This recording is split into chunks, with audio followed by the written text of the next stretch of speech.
Titlagarh police प्रशासन पक्षर Govind भाटिकार cyber सुरक्षा सचेतनता अनुष्ठित।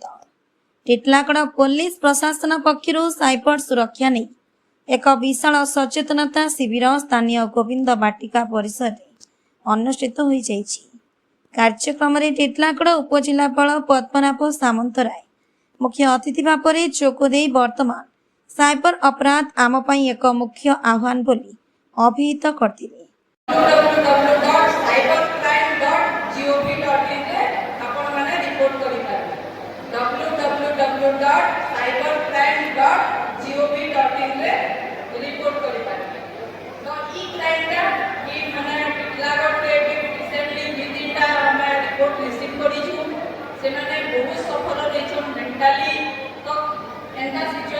Balangir cyber cell inspector Bharati Nayak पूर्व भली साइबर ठक आउ कोनसी ओटीपी रो आवश्यकता करू नाहंती।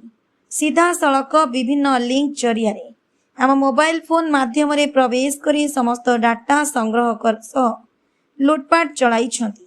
निज फोन को सुरक्षित करंतु कोनसी लिंक फोटो वीडियो को डाउनलोड न करंतु बोली अनेक सुरक्षा परामर्श देथिले।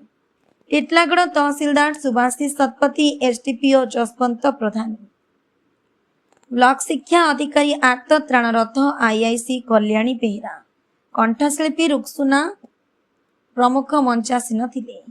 ए अवसर रे कंठशिल्पी निराकार साहू प्रारंभिक जणाण, बीणापाणी कला परिषद ओडिसी मंगलाचरण तथा एससीडी भिन्नक्षम छात्र छात्री नृत्य संगीत परिवेषण करथिले। 10-5-3 से 200 कोटी टका गोटे बड़ बिजनेस मैंने ठकी नहीं ताको ब्लैकमेल करके फोटो फोटो वीडियो से मगे ब्लैकमेल करके से निज को माने खोज कला जे he is from minister home affairs आजकल एते कोई नहीं प्राइवेसी को निजे माने निज पाखे रखिबे कौन सी प्राइवेट फोटो को अन्य को शेयर करेंगे नहीं केवल जाके हमको असुविधा हो। ये जो साइबर क्राइम होची एवरोड नहीं कि क्राइम तो होची तापर पहुंचे वाले बहुत कष्ट हो जाउची पुलिस को केते कांसर धरा पड़छनी तो और केते कांसर एमती फसी जाउची। टीटलागढ़ थाना इंस्पेक्टर हीरा खालको, सब इंस्पेक्टर किरण चानी, अहल्या सुनानी, खगेश्वर माझी, एसआई कार्तिक प्रधान, कपूरचंद प्रधान, मनोज पीसी, संजीव पाणिग्राही, गृहरक्षी प्लाटून कमांडो गुलाम साहू प्रमुख सहायता करथिले।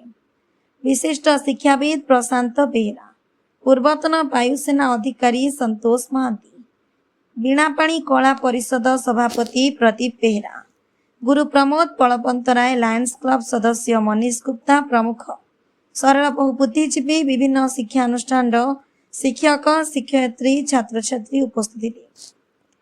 ए अवसर रे थाना अंचल विभिन्न शिक्षानुष्ठान गुड़िकरे साइबर सचेतनता नहीं अनुष्ठित प्रतियोगिता रे वृत्ति प्रतियोगी को पुलिस विभाग पक्षर संबर्धित करा जायथिला।